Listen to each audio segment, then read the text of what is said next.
Hello, bonjour tout le monde, vous êtes avec Rafi d'Agora TV et aujourd'hui nous sommes à Villeneuve-les-Avignon et nous sommes en compagnie des Gilets jaunes qui ont monté le syndicat Gilets jaunes. C'est à la grande surprise et agréable surprise et nous sommes aujourd'hui avec Alex. Alex, c'est bien, hein? C'est super. C'est déjà pas mal. C'est super. Voilà, ça suffit amplement pour ce qu'on a envie de démontrer aux gens. Alex, on fait partie de la famille. Voilà. C'est le principal. Je suis gilet jaune depuis le début. Voilà, la grande famille des Gilets jaunes. Alors explique-nous, pour Agora TV, cette idée de syndicat Gilets jaunes. Alors, on est parti... nous sommes des anciens syndicalistes.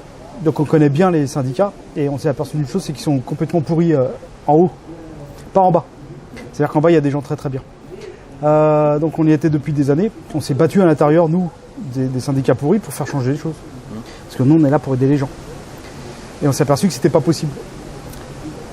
Donc on était les petites bêtes noires des syndicats et on a eu des ennuis judiciaires avec ces syndicats. Ils nous ont mis sous tutelle, ils ont essayé de nous dégager, ils ont essayé de nous faire taire, ils ont essayé de nous faire perdre notre syndicat. Donc nous, ce qu'on a fait, c'est qu'on est devenu indépendants, on les a mis au tribunal, on a gagné. Et c'est des procédures qui ont pris énormément de temps. Jusqu'au fameux 17 novembre 2018, où les Gilets jaunes sont apparus et on s'est dit mais c'est super, c'est une super occasion. Allons-y. Et 17 novembre 2018. C'est une date historique. Et je crois qu'il y en a qui ont quand même oublié. Hein. Ça s'oublie pas ça. Pour certains, mais pour d'autres, c'est pas si évident que ça. On a vu au niveau des élections. Ouais, mais nous, on l'oublie pas. J'ai un petit doute, moi. Nous, on n'oublie pas. Donc cette date-là, évidemment, nous, ça nous a tout de suite plu. Donc on s'est engagé directement dans le mouvement avec notre syndicat. Donc c'était un syndicat indépendant. Et avec les Gilets jaunes, au bout de quelques mois, voire quelques années, hein, je crois que la première année, on s'est dit pourquoi on ne va pas se structurer, on essaye de faire un vrai syndicat. Et comme nous, on savait faire, on a dit bah, pourquoi pas, pour monter un syndicat, il y a des choses à faire. Donc il y a des critères à respecter, il y a des trucs à mettre en place, bien carrés, pour pouvoir le faire. Et on l'a fait. Et on s'est dit on l'appelle syndicat Gilets jaunes. Et on va faire un truc à la gilet jaune, c'est-à-dire dans les boîtes, pour dégager tous ces syndicats de merde, excusez-moi l'expression, pour défendre vraiment les gens sur le terrain, tous ces gens qui souffrent, qui n'ont pas de bons salaires, qui sont dans des conditions de travail déplorables. On a dit on fait un syndicat, on a fait le syndicat GJ, Gilets jaunes. On a fait le 17 novembre 2020. Ah, vous, c'est... Oh, d'accord, oui. Nous, on l'a créé en 2020. 2 ans après. 2 ans après. Pourquoi 2 ans après? C'est pas par hasard. Non. C'est parce que pour faire un syndicat en France, il faut 2 ans d'existence. Ah oui. Donc l'anniversaire des 2 ans des Gilets jaunes a correspondu pile poil à la création du syndicat GJ. À la naissance. Voilà. Et donc c'est un petit appel au gouvernement. D'accord. Non, mais ils ont bien senti le truc arriver parce que dès qu'on a créé le syndicat, ils ont mis la police administrative sur le syndicat pour savoir qui on était, pourquoi on avait fait ça, qu'est-ce qu'on allait faire. C'est de regarder la caméra parce que les gens ils aimeraient bien aussi te voir de face. Moi, on me connaît déjà, c'est plutôt toi. Alors, j'aime bien ton introduction par rapport à ceux qui sont en haut et ceux qui sont en bas, qui sont tous pourris. Ça me rappelle une citation de Coluche, si tu vois ce que je veux dire. La grande pyramide où on lève la tête. Et qu'est-ce qu'on voit? Des pourris? Oui, du trou du cul. Tout à fait, d'accord. Oui, surtout quand on est petit. Voilà. Hein? Donc, c'est un petit peu ce que tu nous as. Non, mais c'est exactement ça. Les syndicats, ils sont complètement pourris, les politiques sont pourris. Donc, à un moment donné, il faut combattre ces gens-là. Et c'est bien un combat qu'il s'agit. Bah donc on a créé ce syndicat, on a installé dans plusieurs boîtes, des boîtes un peu stratégiques comme Amazon. D'accord. Voilà, donc on a installé le syndicat Gilets jaunes chez Amazon, chez Carrefour, à la Fnac. Et à chaque fois qu'on crée une section dans une boîte, ils nous attaquent au tribunal. Ils veulent pas qu'on s'installe. C'est systématique. Ils nous détestent. Ils ont la haine. Quand je dis ils ont la haine, faut voir comment on nous traite les avocats de la partie adverse pour nous déglinguer. Mais ils n'y arrivent pas. On résiste. Donc on s'est installé chez Adecco, chez Sephora, dans les boîtes de transport. On est aussi à Roissy, Charles de Gaulle.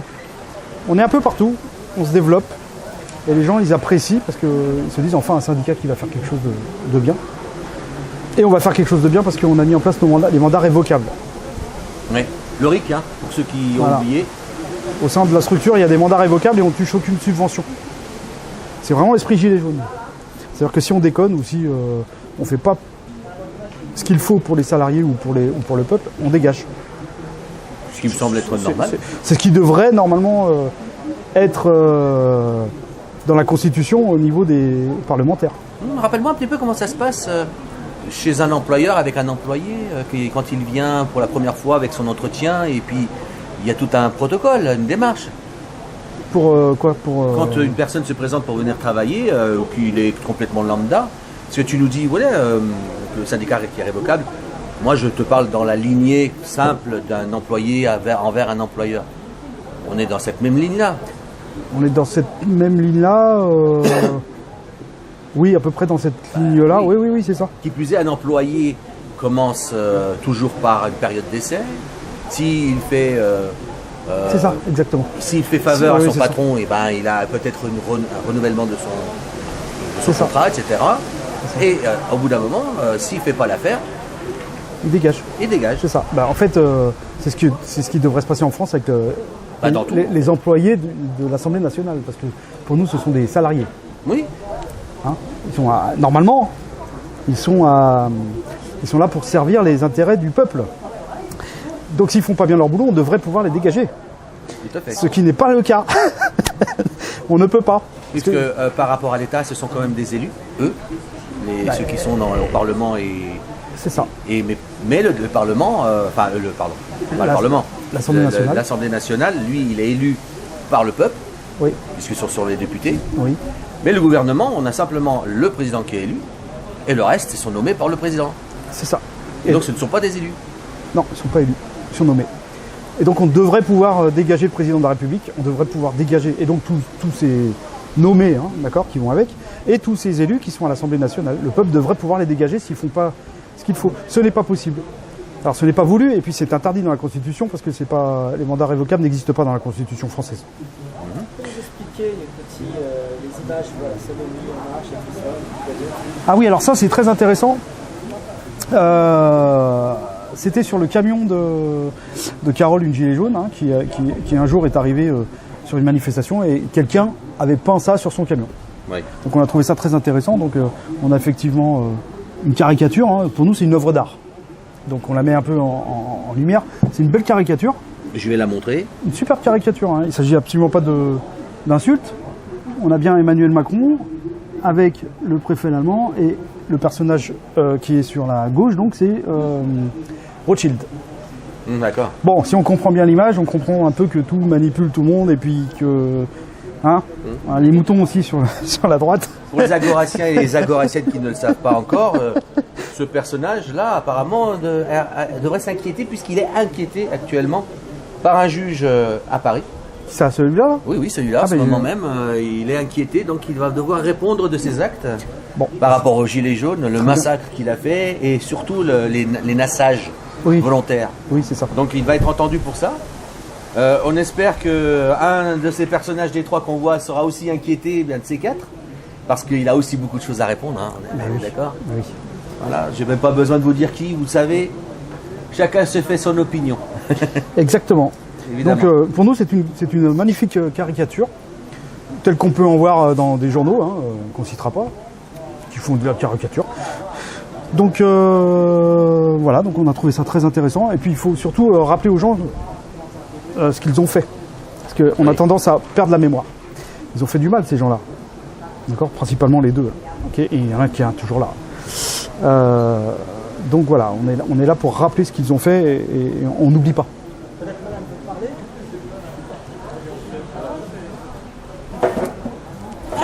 Alors, comment tu t'appelles? Alors, Stéphanie. Stéphanie, ça ira. Vous avez compris, la famille. Alors Stéphanie. Qu'est-ce qu'on peut rajouter sur le syndicat des Gilets jaunes? On s'attache à changer une mentalité qui est profondément ancrée en France, en fait, sur la façon dont on manifeste, la façon dont on lutte en France, aujourd'hui, socialement. En fait, tout est extrêmement bien cloisonné par les syndicats. C'est-à-dire que ce sont des logiques de lutte corporatiste. On a des manifestations des enseignants d'un côté, on a des manifestations du privé de l'autre, on a des manifestations des pompiers d'un côté, enfin, tout est bien se diviser pour mieux régner, quoi. La force des Gilets jaunes, depuis le début, c'est que tout le monde est solidaire et fraternel. C'est-à-dire que quel que soit son métier, quel que soit son statut social ou son âge, on se retrouve ensemble autour d'un rond-point, on se retrouve ensemble en manifestation et on porte des revendications qui sont pour le bien commun. Donc ça, c'est quelque chose de tout à fait nouveau, et c'est ça qui a fait peur au gouvernement. Ça, et le fait que c'était non structuré, et donc il n'y avait pas de tête à couper, personne avec qui négocier, et que donc c'était pas corruptible. Donc l'idée du syndicat Gilets jaunes, c'est ça, c'est de décloisonner les luttes. C'est-à-dire qu'aujourd'hui, si le syndicat défend les gens qui travaillent dans le transport, imaginons, eh bien il fera appel à toute sa base, et tout le monde viendra soutenir, quel que soit son métier. Et ça, c'est une force de frappe qui est extrêmement puissante. Mais ça, c'est une mentalité qu'il faut changer en France. Et je pense que les gens sont prêts à ça, parce qu'on vit dans un monde globalisé aujourd'hui. Donc les luttes corporatistes, c'est révolu, c'est fini. Il faut nous aussi nous rassembler pour être le plus fort possible. Je vais rebondir sur ce que tu dis, qui est très intéressant, où le mouvement des Gilets jaunes, c'est un mouvement qui regroupe un petit peu de tout, mais vraiment de tout, la population française, tout simplement, dans tous ses hauts et ses bas, et qu'on soit de droite, de gauche ou même extraterrestre, peu importe, ce sont des gens qui sont apartisans, qui ne sont pas là pour revendiquer une religion, ni une couleur. Absolument pas. Mais malgré ça, on arrive quand même à entendre dans les médias mainstream, pour ne citer que, sur le mouvement des Gilets jaunes, où on trouverait aussi des gens comme des antisémites, des homophobes, et j'en passe, des extrêmes droites. Oui, beaucoup sont cités comme extrême droite. Ouais. Est-ce que vous, en tant que syndicat, vous en pensez quoi et qu'est-ce que vous leur dites? C'est intéressant ce que tu dis, parce que avant que les Gilets jaunes ne sortent, donc avant le 17 novembre 2018, nous sommes allés à une réunion intersyndicale, puisqu'on était dans le monde syndical déjà à l'époque, où il y avait de la CGT, il y avait du Sud, il y avait des grandes organisations syndicales. Et dès le départ, en fait, ce mouvement, avant même qu'il ne sorte, avant même qu'on ne voit concrètement les gens dans la rue, dès le début, ce mouvement a été taxé d'extrême droite. Mais pourquoi? Parce que c'est une caricature. Et parce que ça a de multiples vertus, c'est-à-dire que ça caricature le mouvement. Ça empêche les gens qui auraient peut-être eu envie de sortir de se dire « Mais moi, je ne vais pas me mêler à l'extrême droite. Non, je ne vais pas y aller parce que je ne veux pas me mêler à ça, etc. » Donc ça a de multiples vertus, et c'est quelque chose qui est systématiquement utilisé par les médias pour caricaturer ce qui fait peur. Et oui. Et donc nous qui sommes allés dans les manifestations, on a bien vu qu'il y avait de tout. Évidemment. Il y a de tout. C'est le reflet du peuple français. Exactement. Exactement. Mais nous, par contre, en tant que syndicat, je tiens bien à préciser que nous sommes totalement apartisans. C'est-à-dire que nous faisons de la politique, au sens noble du terme, politis, on s'intéresse à la vie de la cité et on reprend en main notre destin politique. Par contre, on est apartisan, c'est-à-dire qu'on n'est attaché à aucun parti. Et encore moins aucune religion, bien sûr. Donc de ce point de vue-là, les choses sont très claires. On est indépendant jusqu'au bout des ongles. Est-ce que c'est clair? Est-ce que vous comprenez ce qu'on vous dit? Partisan. Il n'y a pas de parti, ni de droite, ni de gauche, ni de centre, ni quoi que ce soit. Personne ne récupère quiconque. Comme on a entendu dire, les mélanchonistes, ou les philippotistes, ou autres, tout ce qu'on entend ici et là, le gilet jaune est un partisan. Il est citoyen. Ça s'arrête là. Et il me semble que c'est déjà pas mal. Et c'est surtout qu'on veut les dégager. Donc on va surtout pas rentrer à faire des alliances avec qui que ce soit. On veut qu'ils dégagent. Bah oui. Donc on va pas faire de la politique comme eux. Ils doivent dégager. Juste un truc pour préciser ce que tu as dit, ce sont bien les médias mainstream. Et pour nous, c'est pas des médias, ce sont des propagandistes. Tout à fait. Donc c'est de la propagande qui a été faite sur les Gilets jaunes pour casser le mouvement. Évidemment. Donc c'est tout à fait logique qu'il y ait eu ce genre de choses dites dans les médias, enfin dans la propagande qu'a voulu faire le gouvernement pour casser le mouvement. Ils ont pas réussi. Parce qu'il y a encore des poignées de gilets jaunes un peu partout avec des gros bastions. On est toujours là, on est moins visible, mais on est toujours là. Et le gouvernement devrait avoir peur. Moins visible, je dirais non, moins mis en lumière peut-être. Parce que depuis que les Gilets jaunes existent, les Gilets jaunes ont toujours été là, malgré ce qu'on peut en dire. Et d'ailleurs, aujourd'hui, je ne sais pas si vous le savez, moi, comme je suis dans le média et je vois beaucoup de confrères médiatiques, ça revient toujours à la même rhétorique. Où sont les Gilets jaunes? Ils sont là.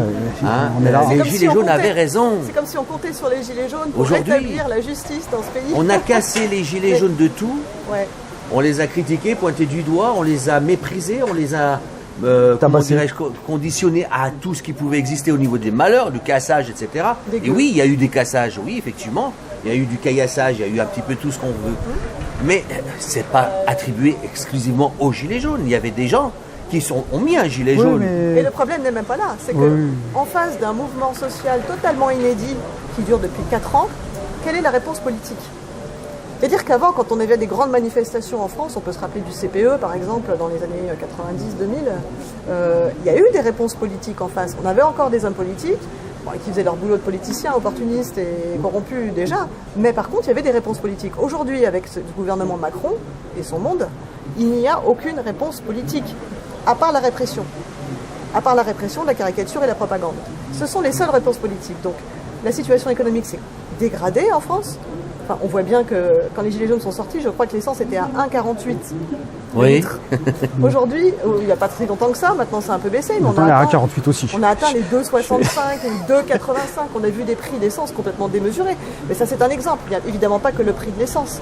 Le prix de l'énergie, de la nourriture, tout a augmenté. Le travail. Et tout va bien, hein. Non, tout va mal. Non, mais Tout pour va certains, tout va bien. Pour les Ça propagandistes, passe. tout va bien. Crème, 2,60 le litre, ça va, tranquille. Ouais, Il n'y a pas de tranquille. problème. C'est la crise. Ça tombe dans les caisses de l'État, puisque les taxes sont très importantes sur l'essence. Donc tout ça tombe dans les caisses de l'État, c'est de l'opportunisme politique, évidemment, tout le temps. Mais c'est le peuple qui paye le prix de tout ça. Donc évidemment qu'un jour ça va péter. Et oui, c'est inéluctable. C'est inévitable, Ça parce qu'en repétera. face, il n'y a pas de réponse, à part la violence. Alors, sur la violence, c'est quand même eux les plus violents. Hein. Oui, c'est Quand ce je que parle dis. d'eux, C'est ce que je dis. eux, nos dirigeants, hein, qui cassent la tête des Français. Parce que quand t'es pas bien dans ta tête, tu fais des dépressions, tu vas te suicider parce que t'es pas bien. Sors d'où ça? Ah. C'est bien le gouvernement qui est du responsable de ça.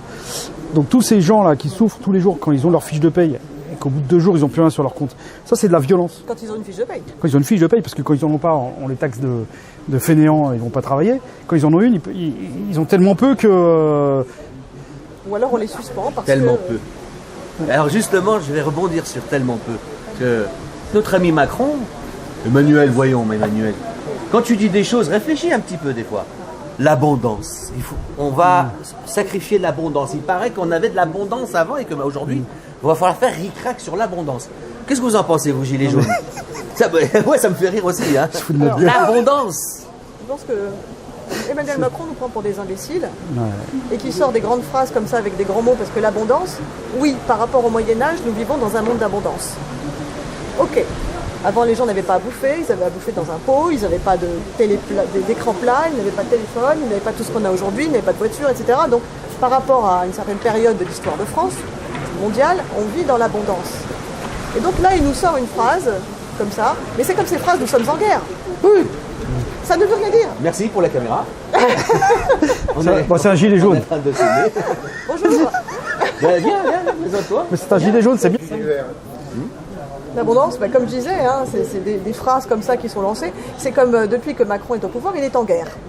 Il est en guerre contre tout le monde. Alors, il est en guerre contre le Covid, il est en guerre contre son peuple, déjà, premièrement. Il est en guerre contre les Gilets jaunes, il est en guerre contre la Russie, bien entendu. Il est en guerre contre le climat, enfin, pour le climat. Oui, il est en guerre. Donc, il se prend pour un chef de guerre. Bah, c'est le chef de guerre, dans non une cour d'école, en fait. On infantilise les gens. Et ça suffit. Les gens, avec les Gilets jaunes et d'autres mouvements, ils ont repris leur destin politique en main. Ils réfléchissent. Ben, bien sûr. Et donc, ils remettent en question la bonne parole gouvernementale et médiatique. Donc, il faudrait qu'ils en prennent conscience au bout d'un moment. Et que les gens ne sont pas dupes. Il faut arrêter de prendre les gens pour ce qu'ils sont pas. On n'est pas des jambons. C'est ça, on n'est pas des gens. Oui, on n'est pas des jambons. C'est clair. Oui. Et donc, avec le syndicat, ce qu'on offre, c'est un outil, en fait, pour rentrer dans le monde du travail de façon tout à fait légale et remettre du contre-pouvoir là où il n'y en a plus et remettre de l'équilibre là où aujourd'hui tout est fortement déséquilibré. Voilà. On va faire de l'abondance syndicale. Alors, je voudrais votre réaction sur Olivier Véran qui a déclaré qu'il gagnait que 5 600 €, quelque chose comme ça par mois, et qu'il a un lit orthopédique de une vingtaine d'années, qu'il n'a pas changé, et qu'il dort très très peu, et que justement, voilà, il se qualifie un petit peu comme tout à chacun lambda, dans la ricracicité de l'abondance. Combien il gagne par mois? 5 600 €, je crois, quelque chose comme ça. Net? Net, oui, net, clairement net. Et puis On propose une chose simple, c'est que M. Véran se mette au SMIC pendant un Voilà. an. Bon, là, il verra. Parce que là, il est dans l'abondance. Et là, il sera davantage reconnecté à la réalité. Voilà, de ce que vivent les Français. Parce que si avec 5600 il n'y arrive pas, qu'est-ce qu'il va faire avec 1400 balles? Donc peut-être que ce monsieur veut se refaire une virginité politique et qu'il nous fait une remise en question, un espèce de déballage. On se compare peut-être au PDG du CAC 40 qui, eux, ont 600 000 € par mois. Oui, mais on vit pas dans le même monde. Oui, tout Nous, à on fait. Ils dans un l'ont monde. dit, on n'est pas dans le même camp. Nous ne sommes pas dans le même camp, Oui. et nous ne sommes pas dans le même monde. Mais oui. Oui. C'est pas la même chose. Bon. Dans la vraie vie, les gens gagnent en moyenne 1400, 1500, allez, 2000 euros par mois pour ceux qui gagnent. Pauvre plus. Monsieur Véran, il faudrait que Monsieur Véran demande à Monsieur Macron ou aux actionnaires de distribuer plus de richesses pour qu'ils gagnent plus. Tout le non monde au SMIC. Tous les dirigeants au SMIC. Tous les gouvernements, tous les gens du gouvernement, tous les parlementaires, tout le monde au SMIC. Alors Et après, déjà, on en reparle. s'ils étaient au SMIC, déjà, ils feraient pas les mêmes lois. Elles seraient pas écrites pareil. C'est certain. Hein S'ils avaient tous 1200 balles. On va être le président d'un banquier. Voilà, c'est ça aussi. En tout cas, si les parlementaires étaient au SMIC, la loi serait pas écrite de la même manière. Et qu'est-ce que vous en pensez que les parlementaires sont en vacances? Parce qu'ils viennent Oui. d'être élus, mais il leur a offert un mois de vacances. Alors qu'il se passe quand même des choses au mois de septembre. Bah, c'est comme les syndicats, en fait, ça me fait penser à ça. Les syndicats font leur rentrée oui. sociale Ils sont en vacances fin aussi. septembre, début octobre. Ça va. C'est-à-dire qu'à partir de juin, on les entend plus, jusqu'à début octobre. Et c'est à ce moment-là que toutes les lois, elles passent, en général, au mois d'août. En général, les lois scélérates, oui, bah, on a bien vu pour le Covid et tout ça, c'était juillet, août, comme par hasard. La loi de 2008 est En en août. résumé, votre syndicat Gilets jaunes, il est présent dans combien d'entreprises aujourd'hui? Pas mal. Pas mal. C'est-à-dire Pas que mal. vous avez pas de chiffre. Alors, on On est. donne pas de chiffres en général parce qu'on veut pas que le gouvernement sache combien on pèse. On veut rester dans un flou artistique. Par contre, on est chez des gros groupes comme Amazon, Carrefour, la Fnac. Et que disent les autres syndicats? Ils ont la rage. Ils ont la rage, les autres syndicats. Parce qu'au lieu de travailler avec nous, eh ben, ils travaillent contre nous. Parce que pour eux, nous sommes des concurrents. Parce qu'il y a quelque chose d'intéressant à signaler en France, c'est le taux de syndicalisation qui est très faible. Tout à fait. Je pense qu'il y a là aussi une explication, c'est que peu de personnes se sentent représentées pour... À juste titre. Bah, Ou alors il y a du corporatisme, il y a certaines peut-être professions Oui. ou certains Bah, milieux. Le public est plus syndiqué que le privé, et donc. ça donne pas envie d'aller chez les syndicats. Hein. Mais à juste titre. Moi, le premier, jamais j'irai dans un syndicat. Ils servent à quoi? Un syndicat indépendant. Attends, Oui. oui, bien sûr, mais sinon, ils servent à quoi ces syndicats?